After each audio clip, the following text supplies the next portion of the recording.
Thank you. Good afternoon and welcome to the 2023 RIT President's Welcome and State of the University Address. I'm Prabhu David. I serve as RIT's Provost and Senior Vice President for Academic Affairs, and it is my pleasure to serve as your host for this event. We begin today's ceremony by acknowledging the land on which we gather, and I direct your attention to the screen. We begin this ceremony by acknowledging that the land on which we gather is the traditional territory of the Unandawaka, or the people of the Great Hill. In English, they are known as Seneca people, the keepers of the Western Door. Together with the Mohawk, Oneida, Onondaga, Cayuga, and Tuscarora, the Seneca make up the sovereign Haudenosaunee Confederacy. We honor and respect the enduring relationship that exists between these peoples and nations and this land. Yahweh.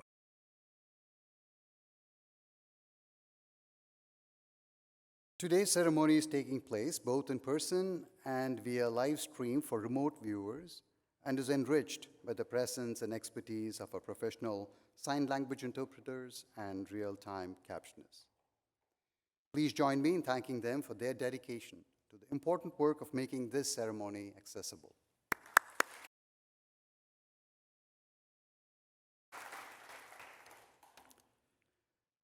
The national anthem and the RIT alma mater will be performed by student soloist Danelle Francis and Sunshine 2.0 actors Zain Ahmed and Tehran Parsley. Special thanks also to Sunshine 2.0 coordinator Fred Beam. Fred recently received a major award in Boston, recognizing his access initiatives in the arts. Congratulations, Fred. And now please stand for the national anthem and the RIT alma mater.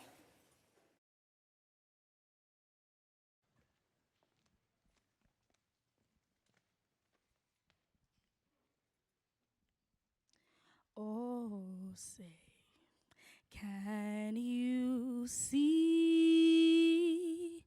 by the dawn's early light what so proudly we held at the twilight's last gleaming, whose broad stripes and broad stars through the perilous fight o'er the ramparts we've watched were so gallantly streaming, and the rocket's red glare, the bombs bursting in air, gave proof through the night that our flag was still there.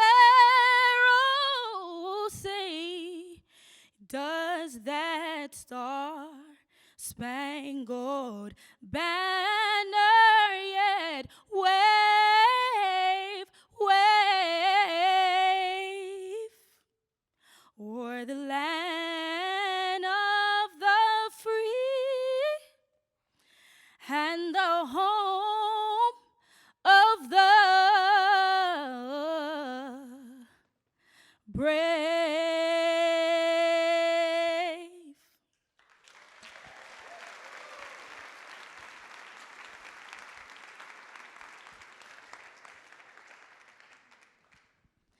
Hail, R.I.T. together stand, creating good with mind in hand, inspired to learn till life is done.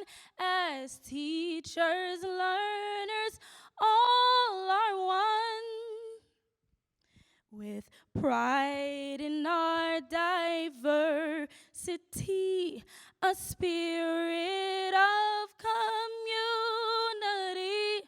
We are the ones the people love, the future here at RIT. From RIT, our course is set.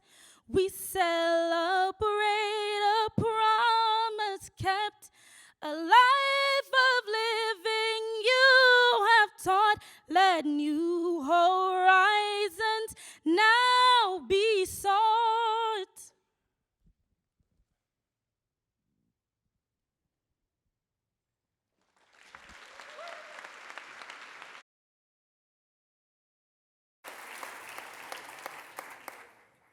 Thank you. Please be seated.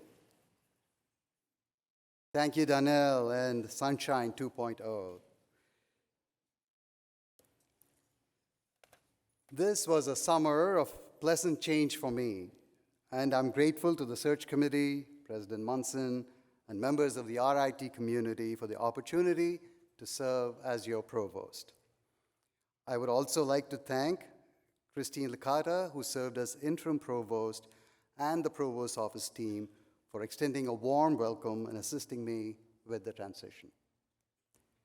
Over the last month, I've met with various groups on campus, including students, staff, faculty, campus leaders, parents, alumni, board members, and the executive committee of the Faculty Senate.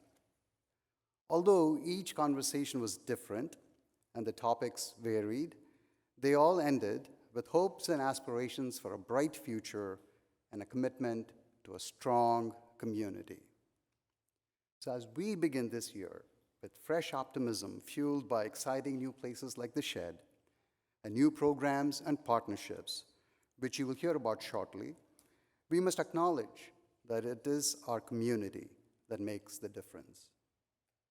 Our top priority is the success of students, staff, and faculty, and I'll be working with the leadership team, faculty and staff senate, and student government to pursue a people-first agenda. In addition, generative AI is radically reshaping the way we learn, teach, and pursue our research and scholarship. In the coming months, I will engage in a robust discussion on human-centered AI to make RIT a living laboratory where we not just learn and research AI, but experience its social, psychological, creative, and technological dimensions. From my interactions over the last few weeks, I've learned that there is a strong desire on campus to address the academic budget. You may recall a campus-wide committee undertook a study last year on activity-based budgeting and submitted a report. I've asked campus leaders, including some deans, to develop an implementation plan which we'll present to the president and the campus community when it is ready. In addition, in collaboration with faculty governance, we hope to review our workload policy and tenure and promotion expectations.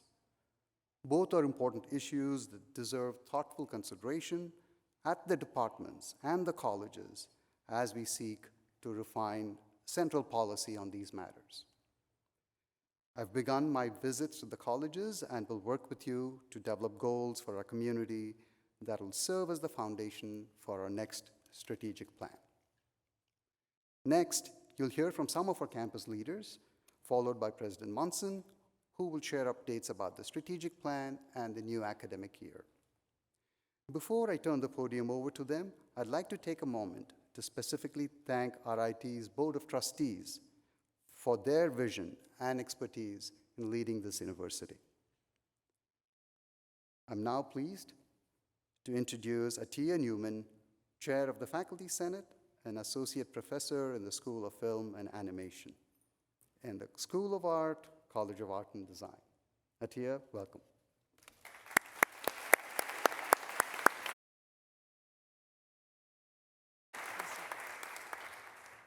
Thank you, Dr. David, and welcome to RIT.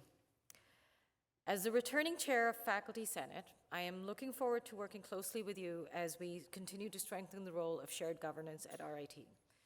I would also like to thank the members of my previous executive committee for their service last year and to welcome our new officers, many of whom stepped into their roles mid-year as our officers were reassigned. The experiences of last year's Senate are indicative of the huge amounts of extra work our faculty and staff have taken on since the pandemic. And yet, despite this, Our faculty are more dedicated than ever to the success of our students and to RIT. It has been an honor to serve this community, and I look forward to doing my part to support our faculty's success. Last year, we put systems in place to make the inner workings of the Senate more visible to our constituents. We created a clearly organized system of Senate procedures to allow future executive committees to build on our successes. We also worked closely with the Provost's office to make enrollment and retention information more accessible to our faculty. Above all else, we represented faculty interests at critical moments throughout the year. Now, even as we continue to recover from the lingering effects of the pandemic, we find ourselves buffeted by the ever-increasing evolution of technology and the realities of artificial intelligence as it upends our industry. This is not the time for complacency on our part. So this year, the Faculty Senate will continue to represent our faculty interests in every possible arena and increase the flow of information across the university. As we continue to review and update our policies, we will cement the processes we implemented last year and explore ways to reduce the burden of Senate service on our constituents. I firmly believe that happy faculty members create wildly successful students, and that is our goal. Because we want to stay true to our strategic priorities and be an engaged, intellectually curious, and socially conscious community for the greater good. And in order to do so, we must succeed in giving our faculty the time, resources, and recognition they deserve. It is now my pleasure to welcome Brendan Stroh to the podium. Sorry. Yeah.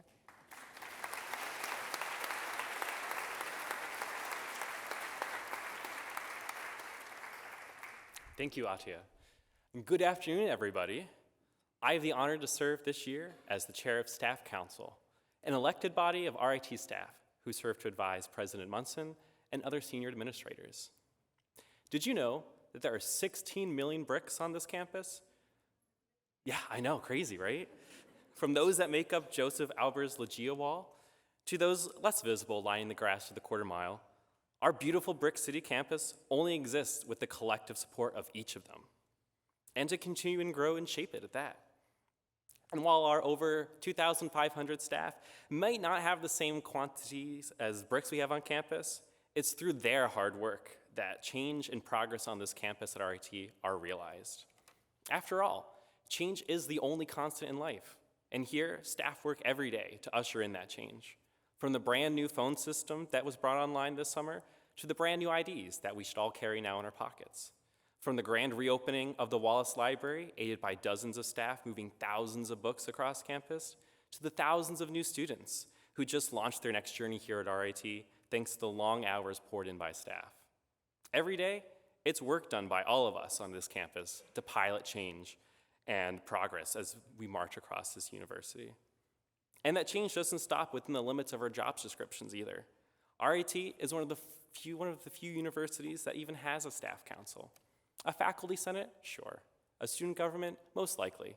But in very few institutions does one at every level of staff get to have such a direct insight and influence into the policymaking process of their employer. And while we can't make all the final decisions, staff council has been pivotal in great change and progress across our campus. From the establishment of Margaret's House for on-campus childcare for working families, to the development of the first discrimination and harassment policy. Even stocking restrooms with feminine hygiene products was a charge first led by staff council. As a kid, these words from the late President John F. Kennedy always puzzled me. Ask not what your country can do for you, ask what you can do for your country. And it's true, but I always thought, what isn't my country supposed to be doing things for me?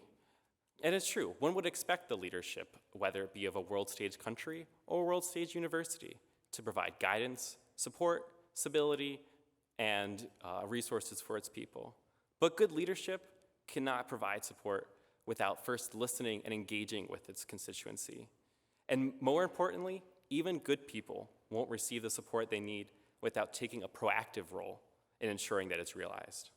So, what can all of you here today do for your university to ensure that your people succeed in the work they do?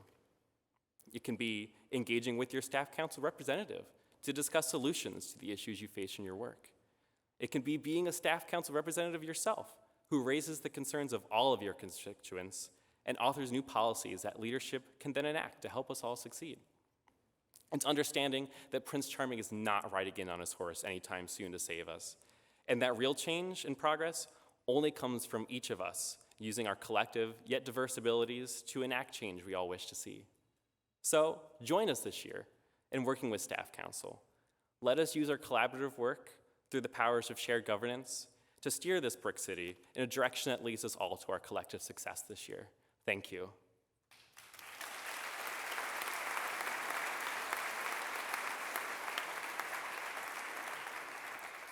And it's now my pleasure to welcome Darcy Jones to the podium. Darcy.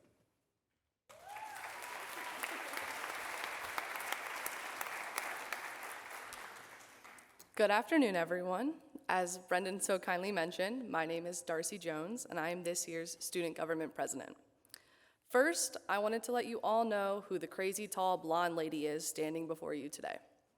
Before I was Student Government President, you could have found me out on Doug May Field in net as a goalie for the varsity women's soccer team. Maybe you saw me rapidly walking backwards down the quarter mile as a tour guide for the undergraduate admissions office. You could have found me as a teaching assistant in the mechanical engineering department, and yes, my major is mechanical engineering. Maybe you found my freshman year airplane that said my life goal was to work at NASA and make rocket ships. You even could have found me planning events for women engineers on campus through Women in Engineering. Most importantly, last year, I was the College of Engineering Senator on our student government. This past year showcased our resilience, creativity, and unwavering commitment. Through both challenges and triumphs, we illustrated the influence of our student community and the determination of our student leaders throughout this campus. Over the past year, student government achieved significant milestones collaboratively with all of you, including launching the Accessibility Committee and achieving the highest voter turnout in student government history. I was able to be a piece of the puzzle last year, and that is why you see me standing before you today. Throughout last year, I was able to see the challenges and successes that come with being a part of one of the governance groups on campus. I saw the power that student government holds and the opportunities that we are awarded. This year, our administration is co-run by my Vice President, JT Lapham. JT is a fourth-year biochemistry major from just outside of Glens Falls, New York. We have worked tirelessly to build an organization that will not only help, but elevate everything we aim to achieve this year. Our platform was built what we called the 3 C's: collaboration, communication, and change. Collaboration is probably our biggest platform point. RIT's campus life is begging to return to a time where COVID-19 is a distant memory. How many events have we seen on campus during just these first few weeks? Students want to be engaged. Our goal is to reward those students through prizes to attend events that they may have never even heard of before. Maybe we could show them a new club, a new organization, or maybe just have them meet a new friend. We want to ensure that all aspects of student life are part of this fantastic experience we call RIT. Next, we focused on communication. Our hope is to unite this campus on what student government is and all the hard work that we put into this campus to influence it. By tweaking the concept of weekly updates that my predecessors established, we can bring together student voices and get them excited about being a part of our organization. JT and I also hope to connect with our students more through town halls and getting them out to all of our internal committees. We're aiming to even increase our social media presence. You can follow us, RIT_SG on Instagram, but also make it much easier for students to understand us and what we do. Our last and arguably most important goal for the year centers on change. Mental health is always crucial for students on our campus, and this year, we have the honor of working alongside the new Counseling and Psychological Services Director to hopefully implement some small, positive changes. I have also started working with Maria Ricart in Career and Co-op Services to help improve the promotion of their events, as well as participation in those for non-technical majors on our campus. Now, as anyone can clearly see, JT and I find ourselves with fairly ambitious goals. But we are both confident that with the help of all of you sitting here today, we can achieve those. So please, again, follow us on Instagram and watch our year play out in the best way possible. Thank you, and go Tigers.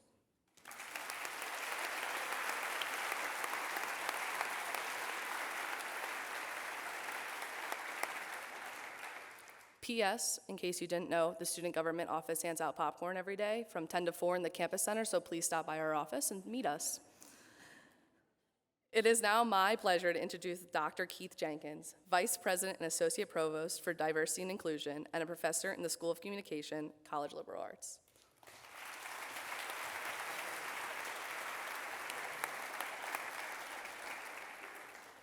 Thank you, Darcy.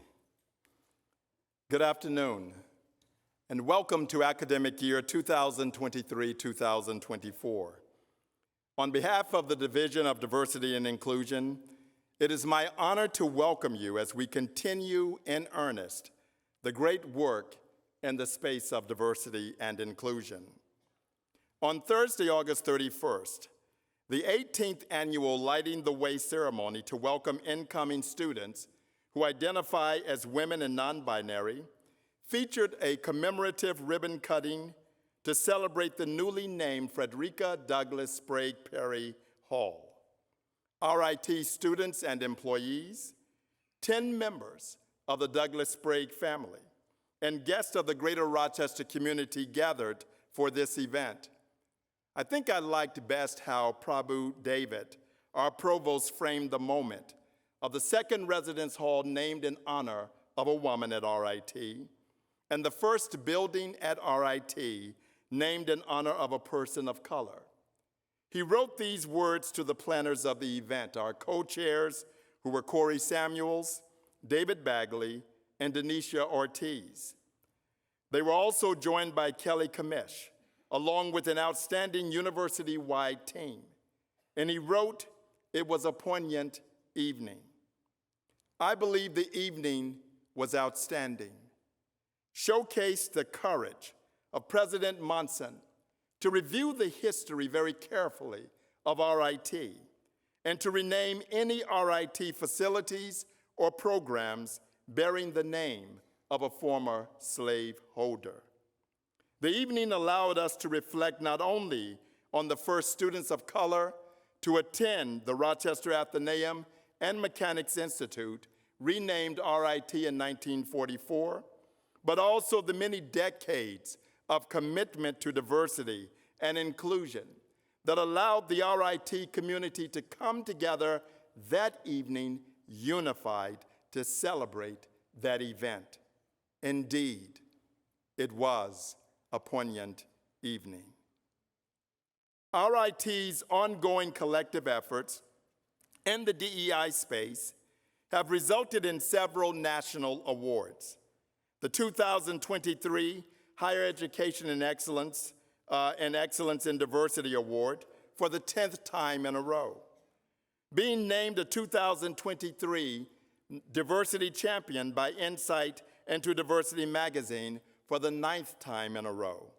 And being listed in the top 200 colleges for Native Americans and American Indian Science and Engineering Society's Winds of Change magazine for the 13th time in a row.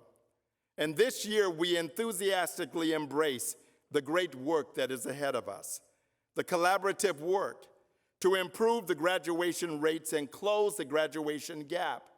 We're honored to work alongside Niraj Bush in this very important goal. Dr. Torrance Sparkman joins efforts to attract and retain diverse world-class faculty as Assistant Provost and Assistant Vice President for Faculty Diversity and Recruitment. The beta version of the Diversity Education module has been released to the RIT community, and we welcome your feedback for those who have taken the beta version as the final version is prepared for release. And the second phase of the Diversity and Equity Campus Climate Survey begins this year with a focus on the qualitative feedback. These efforts are being led by Drs. Teresa Long, Taj Smith, and Stella Lee. And finally, the second annual Together RIT, a Day of Dialogue, will be held on Friday, October 20th from 10 o'clock a.m. to 4 o'clock p.m. with a focus on gender and sexuality. These are just a few of the initiatives that are underway, and we look forward to our continued collaborations with our RIT governance groups, the Alana Collegiate Association, our colleges, and our departments. Please check out the Division of Diversity and Inclusion's Tiger Imprint Showcase for the highlights of the 2022-2023 academic year. Join me in also welcoming several new colleagues or colleagues in different roles within the division.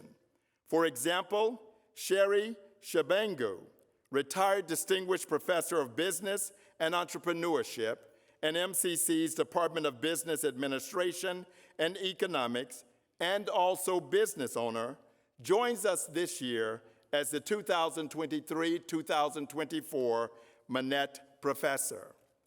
Also, in addition to our Heritage Month celebrations, be on the lookout for Let Freedom Ring, featuring RIT alum and keynote speaker Crystal Ellis of LSK Consulting, and also our expressions of King's Legacy. Welcome to the start of another exciting academic year. Please join me now in welcoming President Munson to the podium.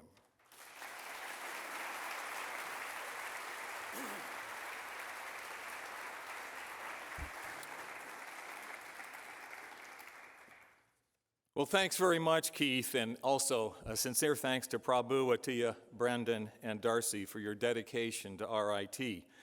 With your leadership and passion, there's no question we are well positioned for another exciting academic year. Well, good afternoon, everyone. If I had known there was such a large, enthusiastic crowd, I would have prepared a good set of remarks. But we're going to have to make do. But sincerely, welcome, fellow RIT colleagues, students, and members of our community who are watching via live stream across the globe, as well as those of you here in person. Today, fellow RIT Tigers, in the State of the University address, I'm going to review some of our most recent accomplishments, and there are many.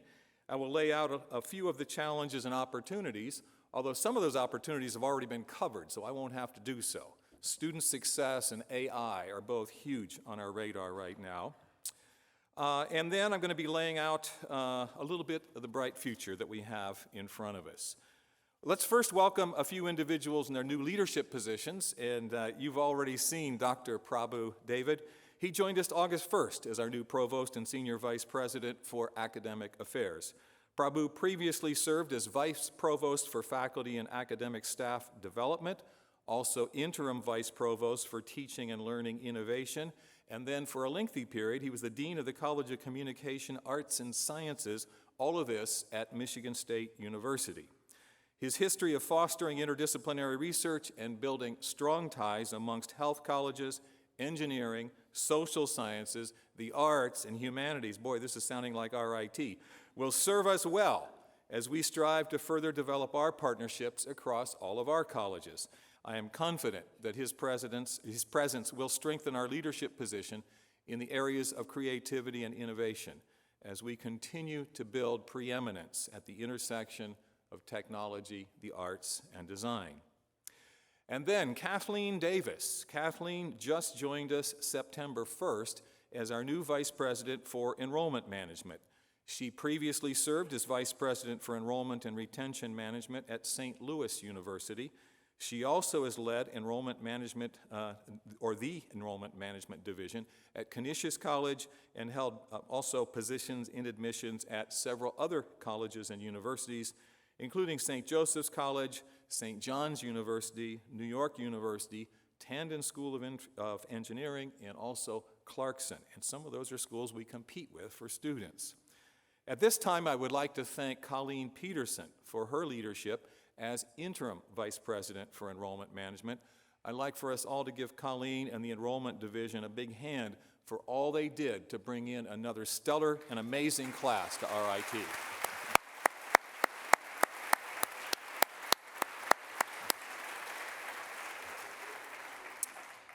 And then continuing, overseas, Dr. Irina Guzak is serving as Interim President and Dean of RIT Croatia, leading our campuses in Dubrovnik and Zagreb.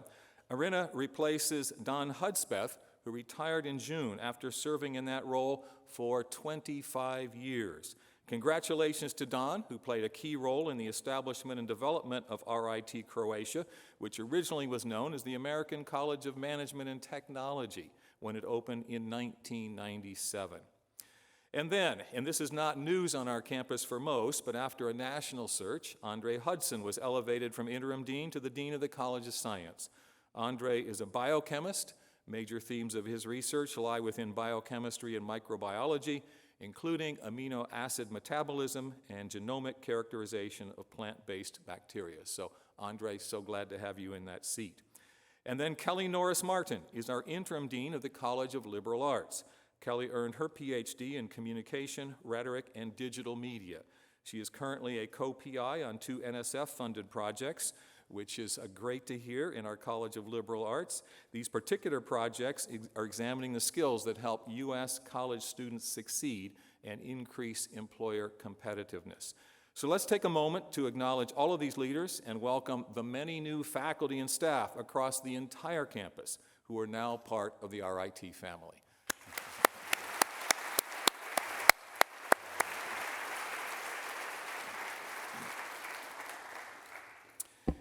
Well, I'd like to celebrate some of our recent accomplishments and learn a little bit more about the RIT of today and then peek a little bit into the future. So let's start with enrollment highlights. I mentioned that we were successful this year, but I can say more. RIT was in high demand with a record number of undergraduate applications for our incoming fall class, and we can partly thank our Division of Marketing and Communications for that. We're seeing a higher quality pool of applicants based on standard measures such as GPAs, ranking class, test scores, leadership traits, however you want to measure it, as well as stronger interest from underrepresented Alana populations. More than 3,300 new and transfer undergraduate students arrived in August. The new undergraduate students came from 48 states. Some of you may know the answer to this question. It's not a trick question. Which two are missing? Which 2 states are missing? Wyoming, Iowa, yes, they've got to get on board. But we do have students from Puerto Rico, Guam, the U.S. Virgin Islands, and 47 countries overseas. Our largest international contingent comes from India, followed by Canada and China. These students are actually the most well-rounded and academically prepared class to ever enter RIT. Their average high school GPA was a record 93. That's been going up in my time here. And 60 students graduated first in their class. 36% of the incoming class are women, which is also a record for RIT.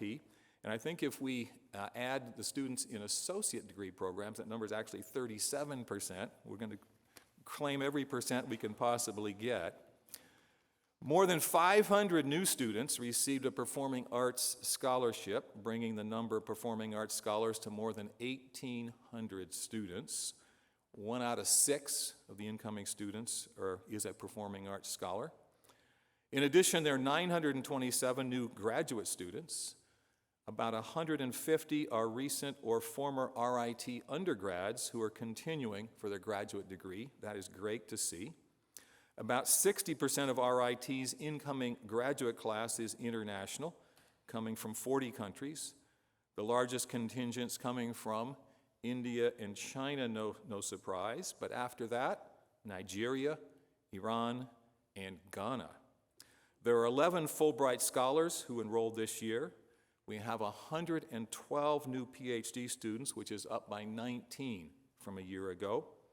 And at our global campuses in China, Croatia, Dubai, and Kosovo, our enrollments continue to increase as we add new programs there. This fall, we're at a record high of more than 3,500 students at our international campuses. But what you've heard is really just a set of numbers.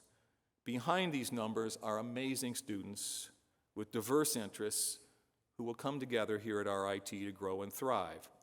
They're thriving by getting involved in the more than 300 clubs and student organizations. They're thriving by interacting with cultures different from their own. They're thriving by competing against the best from across the globe and bringing home top prizes at national and international collegiate competitions. They're thriving by landing co-ops, internships, and other forms of experiential learning to find and develop their passions. And they're thriving by becoming successful alumni with rewarding careers and fulfilling lives outside of their work. National and international awareness of RIT's reputation is on the rise and spreading to prospective students and parents of prospective students, as well as being noticed by our 145,000 alumni, donors, and other university stakeholders. The Division of Marketing and Communications is producing incredible work online and in print, and using video and photography and more. And their collaboration with the Division of Enrollment Management is getting noticed and achieving results as we tell the story of RIT across the globe. We continue to reach new heights with our research and discovery. We had yet another record year in sponsored research awards, attaining $94 million as we move closer to our strategic plan goal of $100 million by 2025. Actually, we're ahead of pace. It's wonderful. Some key areas of investigation include nanotechnology, optics and imaging science, cybersecurity and artificial intelligence, and some growth we're seeing in the life sciences and health fields. Many of these awards were funded by national agencies, and that's the way it is at major research universities. Most of the funding for research comes from the federal government. In our case this past year, $16.5 million from the National Science Foundation, $14.5 million from the Department of Defense, $8.1 million from the National Institutes of Health. It's a newer thing for us to be garnering those awards from our NIH. Also awards from NASA and the Department of Energy. And we received about $14 million in research awards from the state of New York. Once again, we set a record for the value of proposals submitted this past year at $325 million. That's a 23% jump. Now, we won't win all of those proposals. We won't win all of that money, but you can't even have a chance at winning unless you ask. So with that 23% jump, we continue on our upward trajectory as a student-centered research university. And I want to thank everyone here, and especially our faculty and staff who are involved in this research endeavor to move this knowledge creation and artistic expression and scholarship forward. RIT is taking its place on the stage internationally. We're one of 6 U.S. universities named as part of an international USA-Japan partnership that was announced this past May. That announcement came at the G7 summit in Japan. Yes, RIT was mentioned at the G7. This effort is being led by Micron Corporation, some of you are aware of this, which is committed to invest over time $100 billion over the next 20 years to construct new megafab facilities in Clay, New York, right outside of Syracuse. The objective is to focus on improving competitiveness in computer chip design, development, and manufacturing here in the United States. That's the objective of this consortium that's been put together. This global alliance will focus on STEM workforce development with concentrated efforts to engage women in STEM. And in that partnership, there are only 6 universities in the entire nation, and a similar number in Japan. We are one of the 6 in the United States.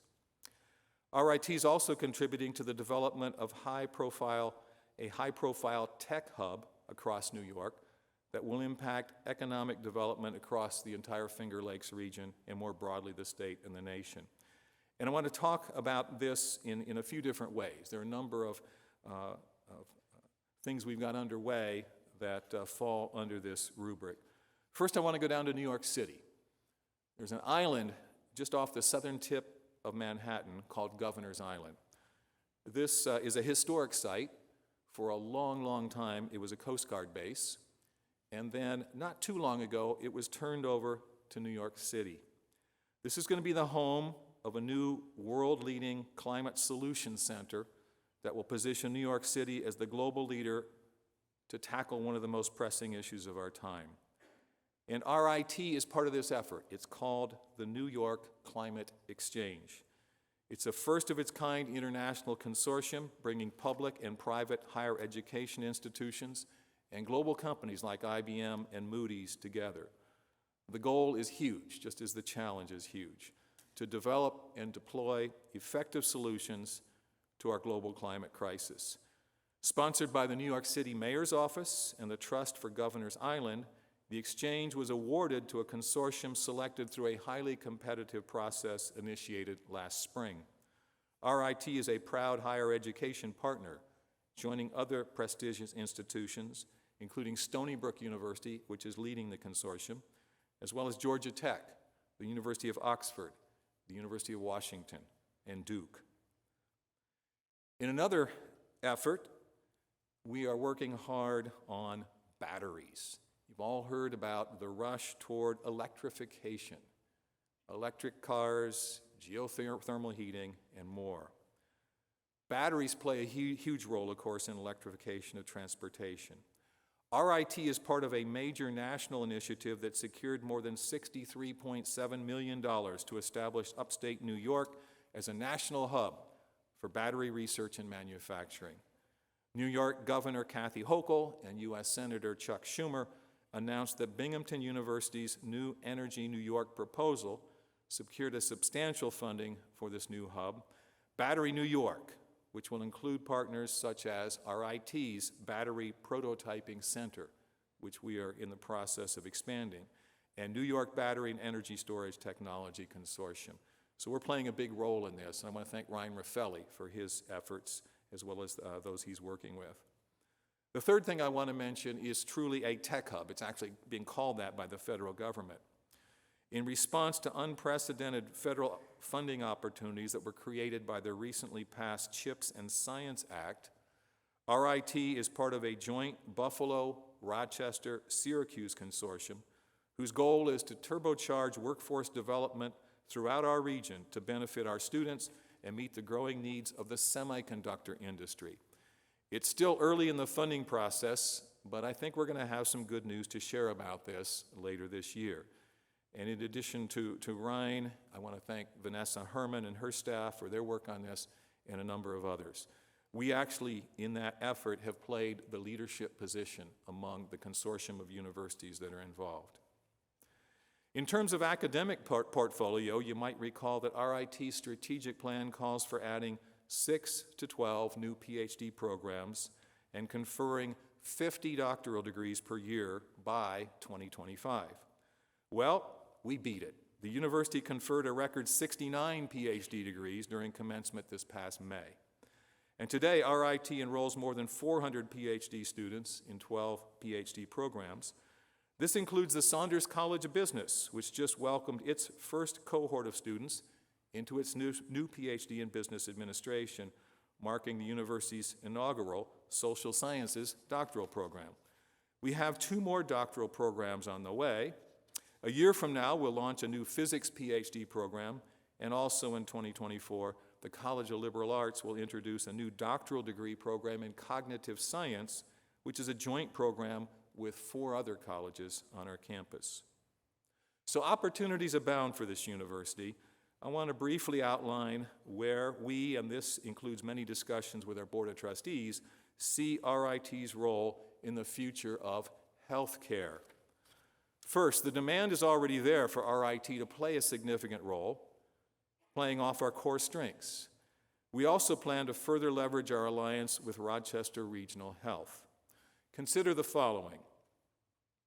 Healthcare is the single largest employment sector in the United States, and it accounts for about 20% of the nation's GDP. And yet our College of Health Sciences and Technology is really small. Our aging population utilizes healthcare services 3 times more than younger generations. And then there are increased shortages in healthcare professions, including nursing, where the shortage is a crisis. Shortages in physical therapy, occupational therapy, and other health professions. So these are major opportunities for growth in the College of Health Sciences and Technology. Looking ahead, we're in the planning stages with that college to develop a Doctor of Physical Therapy as well as an Occupational Therapy doctorate, and the trustees are fully behind that. We're also looking at a Bachelor of Science in Nursing, plus perhaps other degree programs in nursing, but for that we've got to do some further scoping out of our strategy and identify facilities or perhaps build facilities. As healthcare demands surge, RIT can be an active player in contributing to the healthcare system locally, nationally, and globally. RIT has outstanding opportunities for collaboration inside with our whole College of Engineering, especially bioengineering, industrial engineering in particular, with our Computing and Information Sciences College, the Golisano College, and with the College of Art and Design. There's still a lot of planning and work to do, but the opportunities in this arena are huge for RIT, so please stay tuned. Well, RIT is accustomed to having audacious goals. For 6 years, even amidst the global pandemic, the RIT community kept busy brainstorming, conceptualizing, designing, problem solving, collaborating, and building a new place where ideas, creativity, and innovation can come to life. We engineered the largest construction project since the beginning of this campus. And we had one time frame in mind, fall 2023. We got to get this done by fall 2023. And we almost did it. The doors are open to the shed, you know that, the Student Hall for Exploration and Development. And this is where we're going to be emblematically and demonstratively unlocking creativity. The classrooms are open. Of course, you can go in the building now. The Wallace Library, which came in on the coattails of this project, is gorgeous. And these two facilities are completely full of students with smiles on their faces. And they haven't seen anything yet, because when the rest of the shed opens, and that'll happen over the next couple of months, all the maker spaces, all the performing arts facilities, it is just going to be a complete beehive of activity. The shed is going to be further showcasing technology, the arts, and design, that intersection here at RIT. So we are transforming RIT by building places and spacers for thinkers, creators, and makers, literally unlike any other university in the nation. There is no other university that has a shed facility. Here, big ideas can turn into reality, and we want for that message to energize and enable our students. From morning classes into the evening extracurriculars, the shed, when fully complete, will be the new heartbeat of our campus. We can already see that taking shape. It's evident that we're offering an education for the whole person. RIT is about more than taking 5 courses each semester and working as hard as you can to try to get A's. The shed will allow our students to think laterally, to be more creative, to apply what they've learned in the classroom to solve real issues. I'm confident that incredible things will be produced and invented in the shed, and that it will form the basis even for student startup companies and big ideas that ultimately will change the world. And if anybody has a doubt, just wait. Along with our core programs, RIT can be the university where engineers and scientists pursue the performing arts, techies tackle the humanities, and artists learn to code. To further facilitate these activities, construction began this fall on the first major theater project in the Rochester area for a long time. This is a 750-seat music performance theater designed specifically to support musical theater productions at RIT, but useful for other things as well. You've heard me talk about this before. This venue was designed by the renowned Los Angeles-based architect Michael Munson, and we hope to open the new theater in 2025. If you have any questions about who Michael Munson is, he's one of the leading architects of his generation. You can Google Disney Theater in Los Angeles. That's work of Michael. You can Google 6th Street Viaduct Bridge in Los Angeles. That's the new iconic image of the entire city, designed by Michael Munson. We're going to have one of his creations right here on our campus. This theater will have 2 balconies, costume and scene shops, rehearsal space.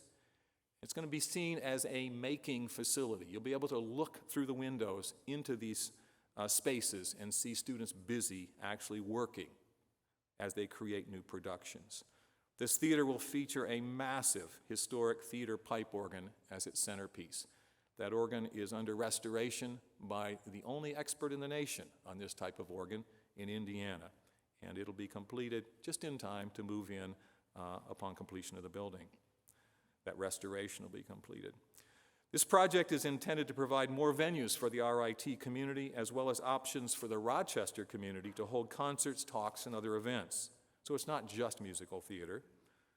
This music performance theater will serve as a new gateway to the campus. And you may ask, why does this even matter at a university with technology in its name? Well, it's well established that mathematical talent and musical talent often go together. So we could talk about our Performing Arts Scholars Program and how we're using that fact to attract students to our university that never before ever would have set foot on our campus. It's amazing. But in addition, broadening learning experiences to include the arts can build competencies to engage creatively, critically, and confidently. We're always on to the next big thing at RIT to inspire creativity, collaboration, and expression, which ultimately leads to innovation. Other construction projects you'll see around campus include the following. Some of these are pretty evident, especially the first one, Max Lowenthal Hall. This expansion project for our Saunders College of Business is coming along really well. It is on time.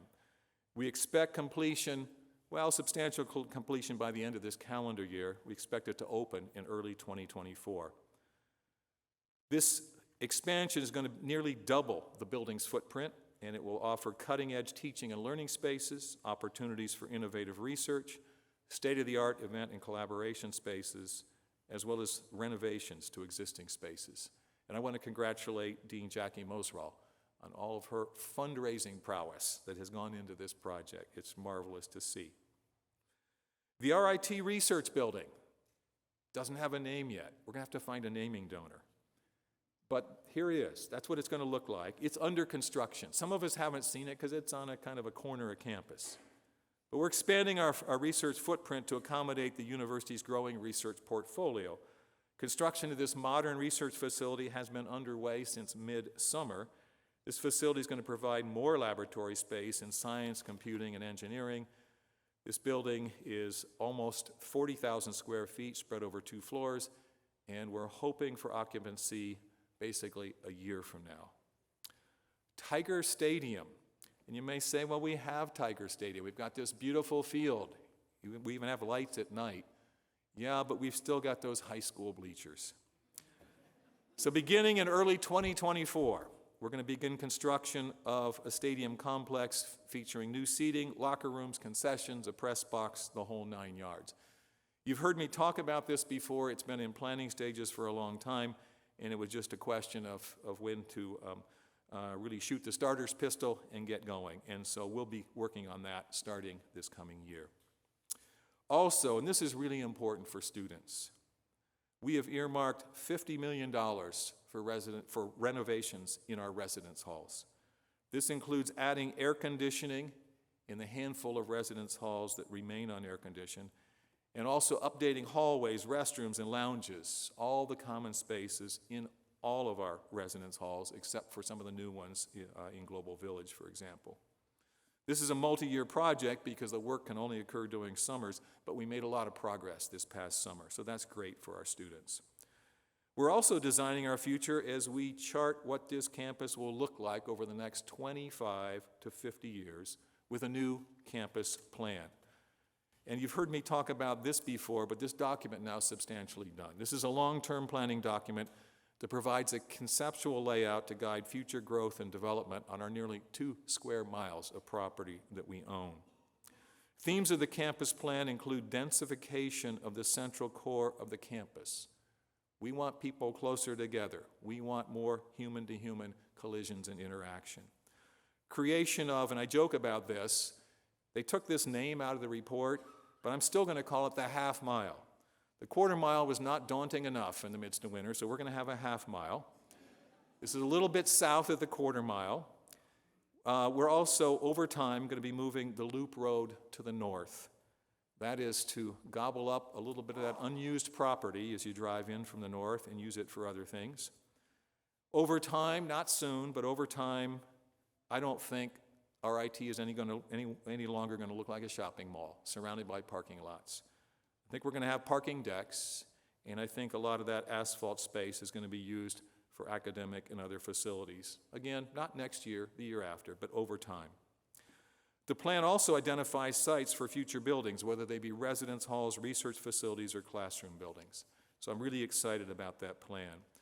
In the planning process, we've received lots of input from across our campus throughout the planning process, and the final touches now are just being put on the written document itself.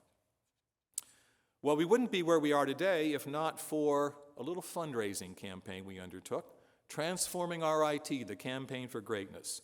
We officially surpassed the $1 billion goal in March and concluded the campaign on June 30th of this year. Now, it doesn't mean we've quit fundraising.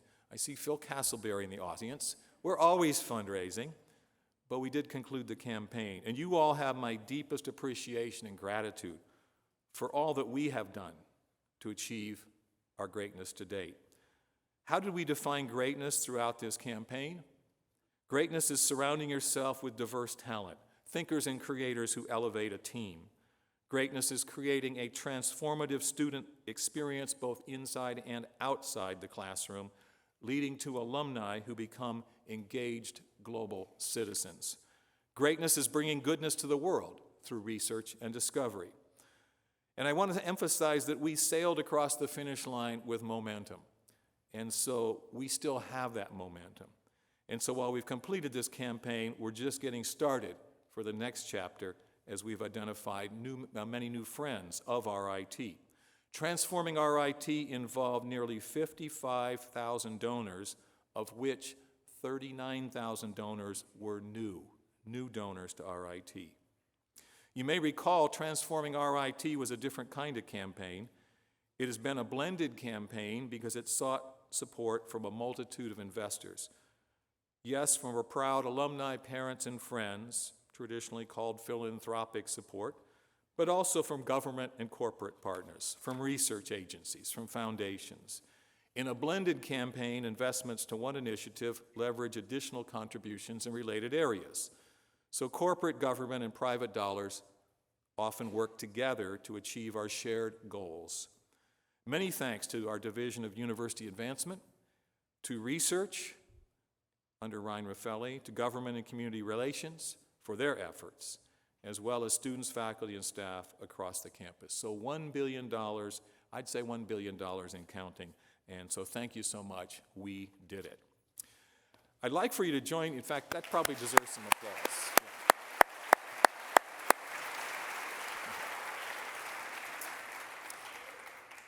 I'd like for you to join me on the evening of October 12th. This is the very beginning of homecoming weekend. On October 12th, we will be officially celebrating the campaign with a ribbon cutting and tours of the shed. There was a fair amount of campaign money that went into that shed. This is going to be part of our biggest Brick City homecoming and family weekend ever. This is going to be something to experience. So I want for you to be able to join in the fun. We're featuring former Saturday Night Live cast member Melissa Villasenor, and we all know who she is. That'll be on Friday night, even though she was on Saturday night. And then Saturday, let me mention a name, and I'm too old to know this name, but I looked this guy up, and our students are in love with this person. Hank Green is an internet icon.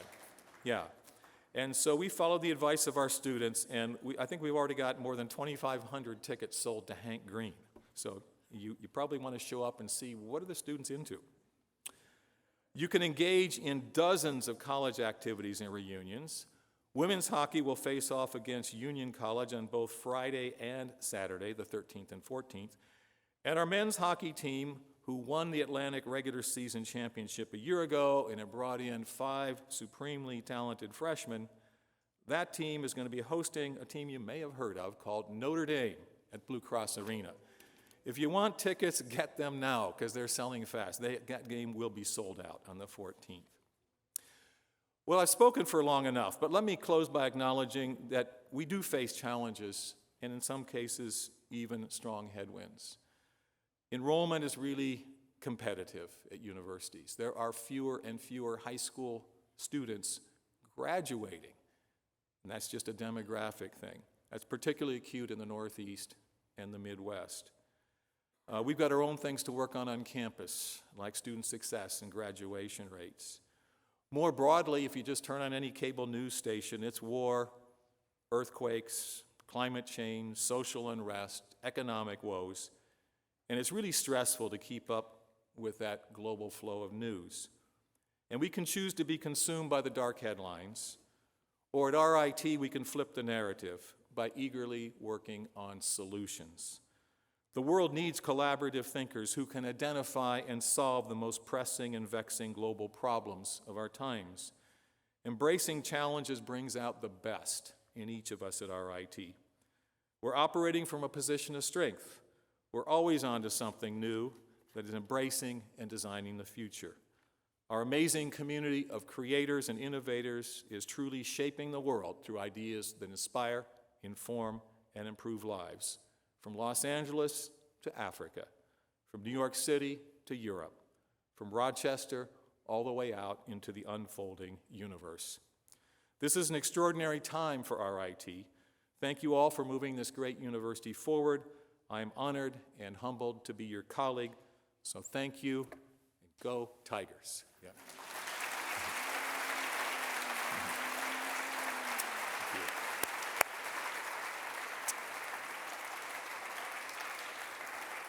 Thanks so much. At this point, all the hard work is done, and I would ask that you join me and our other speakers for a reception in the Fireside Lounge. We'd be happy to take questions there, and we are adjourned.